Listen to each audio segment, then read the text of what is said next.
Pessoal, tudo bem? Vamos iniciar uma nova modalidade, né? Vamos começar a trabalhar. Vou gravar as aulas para vocês, depois nós vamos, em videoconferência, tirar todas as dúvidas, né, sobre o assunto. O importante é que o conhecimento não pode parar. Estamos numa situação complicada no Brasil e no mundo, então temos que fazer a nossa parte, né? Vamos continuar nossos estudos, tá?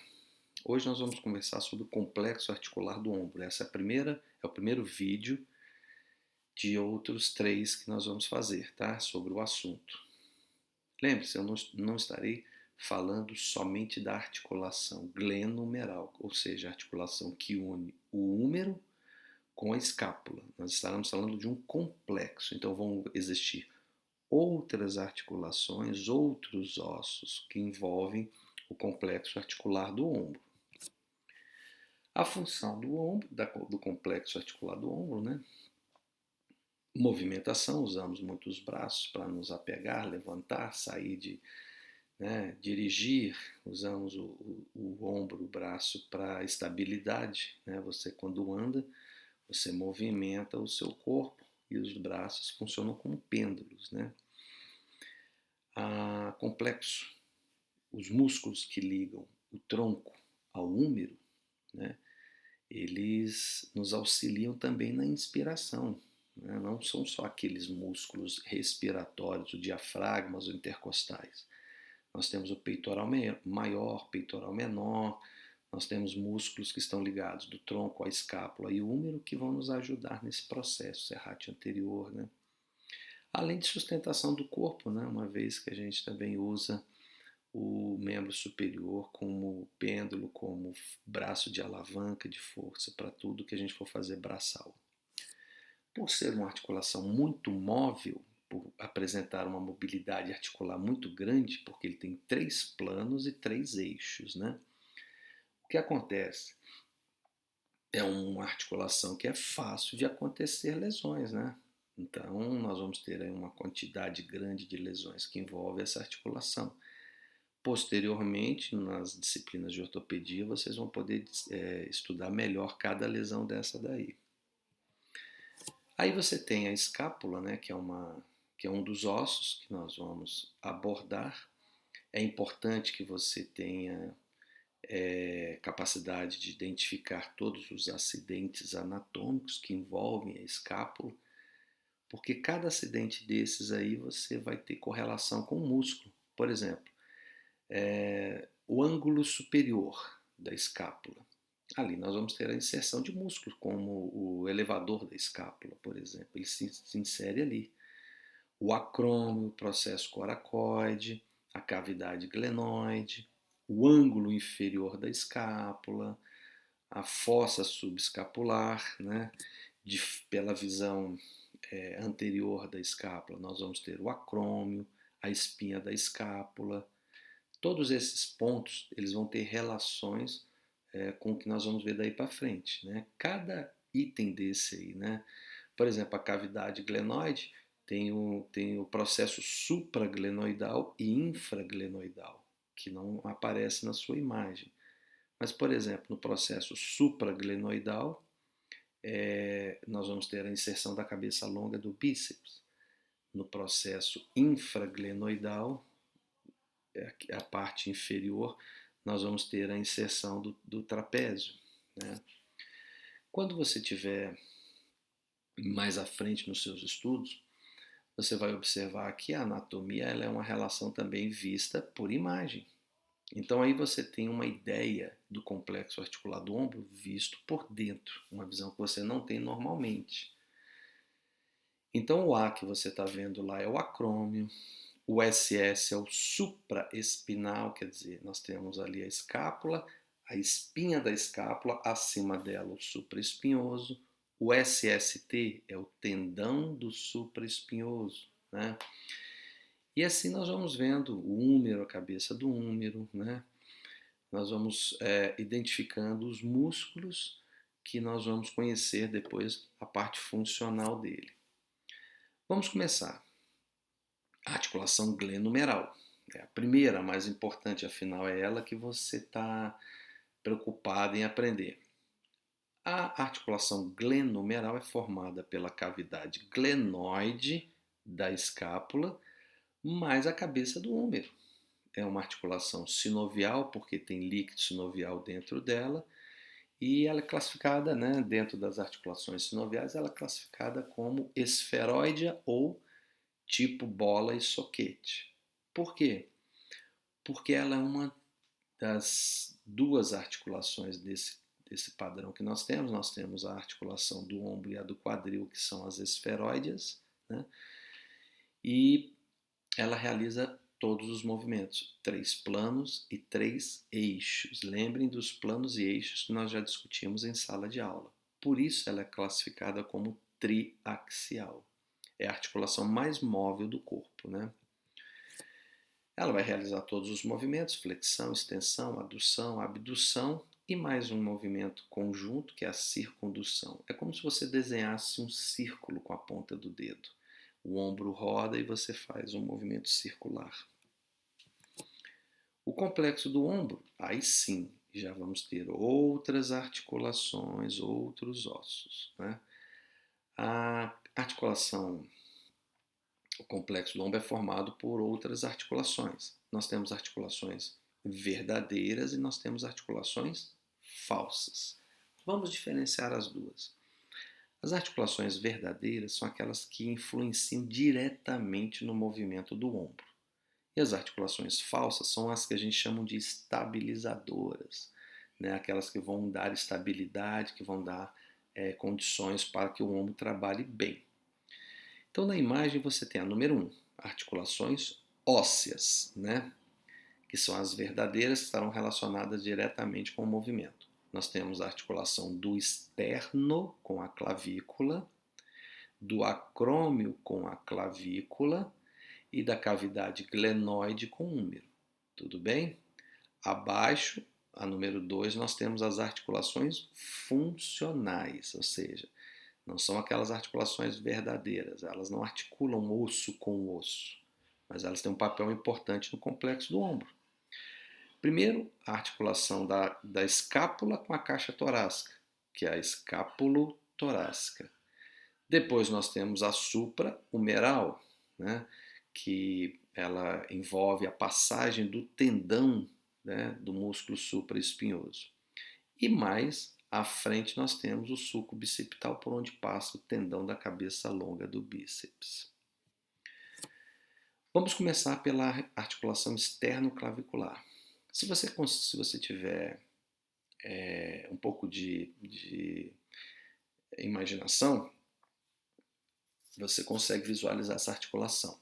Ela é uma articulação celular, mas ela, aqui ó, a imagem dela, ela é uma articulação celular, ela está em azul com o manúbrio do externo. Tá? O que acontece? Ela realiza movimentos que fogem do padrão normal que você está vendo. Vamos voltar lá. Quais são os movimentos? Ela tem 3 graus de liberdade, mas quais seriam esses movimentos? Se você leva o seu ombro para frente, realiza esse movimento de levar o ombro para frente. A elevação do ombro para frente é a protração, né? Se você levar ele para trás, como se as escápulas fossem encostar uma na outra, você faz a retração. Se você levar o ombro como se não estivesse entendendo, leva o ombro e diminui o ombro, elevação e depressão. E a última é a rotação, que acontece nos movimentos de flexão do ombro. Quando você faz a flexão do ombro, essa articulação, a escápulo, a externo-clavicular, melhor dizendo, ela vai rodar. E aí, posteriormente, nós vamos falar de algumas patologias que envolvem justamente por esse movimento rotacional dela. Já a articulação acromioclavicular é essa estrutura óssea no final superior e final do seu ombro. Vamos pegar aqui, ó, tá aqui, ó. Daqui você consegue visualizar na parte superior na imagem, é o acrômio, né? Ela é artrodial, ou seja, ela faz deslizamentos, né? E com isso ela facilita o trabalho também do movimento da esternoclavicular, tá? Mas é uma articulação que ela é bem estável, ela tem 3 ligamentos importantes, né? Esses ligamentos são ligamentos do próprio acrômio com a clavícula, né, e do processo coracoide com a clavícula. Mas, infelizmente, também nós vamos ter várias lesões dentro desse segmento, tá? E aí nós vamos ter a escápula torácica, que já é uma articulação falsa, é funcional, ela não liga dois ossos e a função dela é o movimento.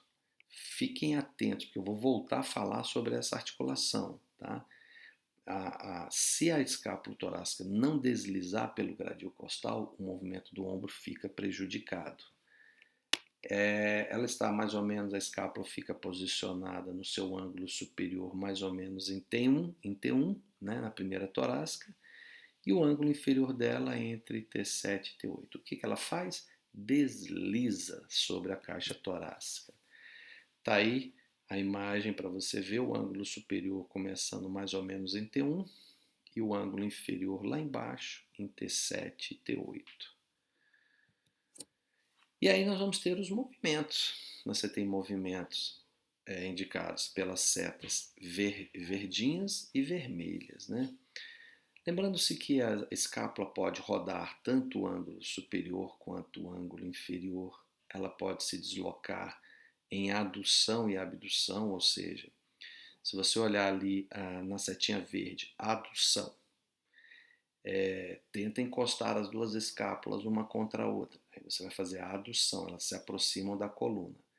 Se você levar as duas mãos e tocar as duas mãos na frente do seu corpo, a escápula vai ter que fazer uma abdução. Se você levanta a escápula, ela faz uma elevação. Se você diminui a escápula, depressão. E aí, à medida que você movimenta a articulação do ombro, os ângulos vão rodar. Tá? O ângulo superior, o ângulo inferior. Né? A articulação subdeltoidiana, nós vamos ter o deltoide, recobrindo o acrômio. Entre o acrômio e o húmero tem um espaço. É ali que nós vamos estar, com uma bursa e um tendão. Né? A bursa, né, e o tendão vão estar posicionados abaixo.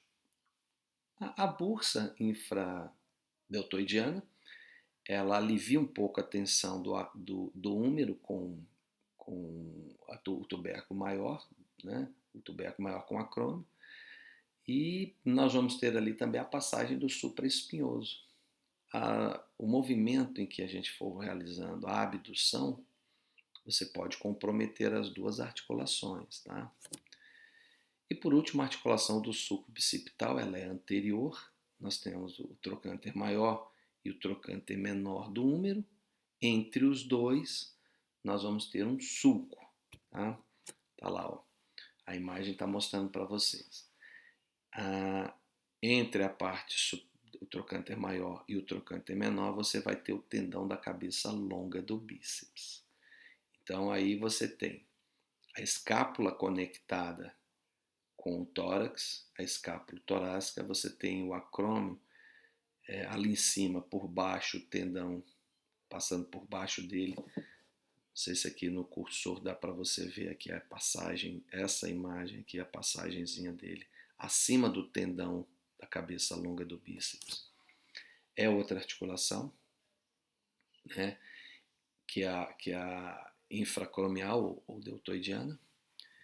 E aqui, cabeça longa, tubérculo maior, tubérculo menor do húmero, e entre eles o tendão da cabeça longa do bíceps. A lesão desse ligamento humeral transverso que fixa a cabeça longa pode sofrer lesão. Quando ele sofre lesão, o tendão se desloca.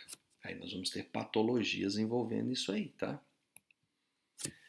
E aqui nós temos a imagem do que a gente chama de soquete. A cavidade glenoide, ela tem uma estrutura que envolve a cavidade glenoide. Está bem azul clarinho aí, ó.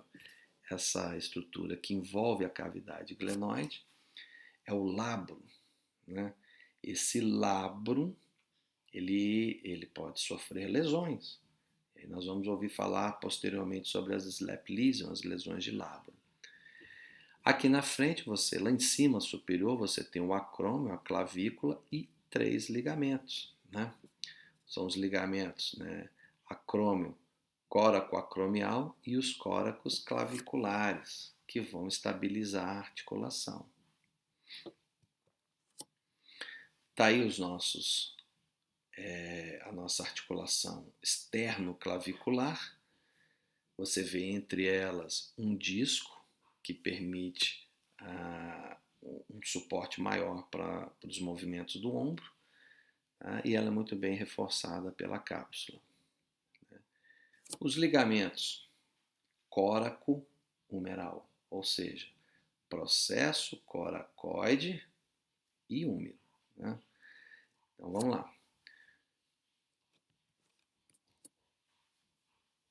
Ele cruza o processo coracoide até a tuberosidade maior e menor do húmero, faz esse reforço anterior, mas ele é muito frágil. Eu vou mostrar para vocês uma imagem dele aqui, ó. Olha aí, tá vendo? O ligamento coraco-humeral. Ele é muito frágil, a estabilidade dele é pequena, então quando você tem uma luxação anterior, ele não estabiliza, ele deixa passar. Olha a imagem dele aqui na parte superior, o ligamento coraco-humeral. Ele tem a sua maior tensão, né, na flexão e na extensão. Tá? O ligamento glenohumeral, já da cavidade glenoide, né, ele vai pegar a parte mais interna da cápsula, né, e ele é um reforço da cápsula. Então vamos olhar aqui, tá vendo? Ó? A cápsula articular, o ligamento glenoide vai estar aqui por baixo entre a gleno e o húmero, né? Ali bem no colo anatômico. Então, o ligamento glenohumeral e o ligamento coracohumeral, os dois juntos vão fazer essa estabilidade anterior do húmero. É lógico que por ela ter grande mobilidade, esse ligamento sozinho não vai dar tanta segurança assim. Então, cuidado, porque as luxações elas podem ser rescindivas, tá? Aí nós temos os ligamentos, anteriormente o córaco acromial, que nós havíamos falado, né? O tendão, né, da cabeça longa do bíceps vai estar passando aqui embaixo, né, na imagem, não sei se dá para você ver, passando por baixo do ligamento, né, do ligamento acromioclavicular. E aí, por fim, nós temos um slide que vai nos dar as articulações do ombro e da cintura escapular, quais são os movimentos que cada uma vai realizar, tá? Isso aí nós vamos estudar melhor quando nós estivermos falando dos músculos, tudo bem? E a última parte da aula de hoje, e não menos importante, mas também bem importante vocês saberem, né, do que o que a gente já falou anteriormente, nós vamos falar do ritmo escapulo-humeral. Por isso eu preciso que você preste bastante atenção no que eu vou falar agora, tudo bem? Então vamos lá. A escápula e a articulação do húmero, elas trabalham com movimentos sincronizados. Ou seja, o movimento que a escápula realiza, ela ajuda o movimento do ombro, da cavidade glenoide. Tá? Então a proporção é de 2:1. Ou seja, 2 graus, tá? 2 graus da articulação glenohumeral, 2 graus da articulação glenohumeral e 1 grau da articulação escápulo-torácica, tá? Então vamos lá, vou explicar para vocês. Vamos olhar aqui a letra A do gráfico. Tá vendo que a articulação está parada, está na posição neutra. E agora, na imagem B, ela está em 90 graus. Então olha só, é 2:1. Esses 90 graus foram realizados da seguinte forma: 30 graus foi do movimento da escápula com a caixa torácica, tá? Ela é representada aqui pelo gráfico como ET, escápulo-torácica. Então, tudo bem, não é 2 por 1?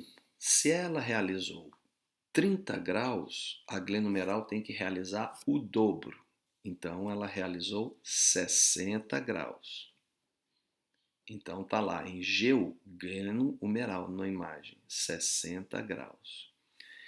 Isso aqui é somado com os 30 graus da escápula torácica e você tem um movimento final de 90 graus. Vamos observar na letra C. Na letra C, o movimento total foi de 150 graus. Tudo bem? 150 graus.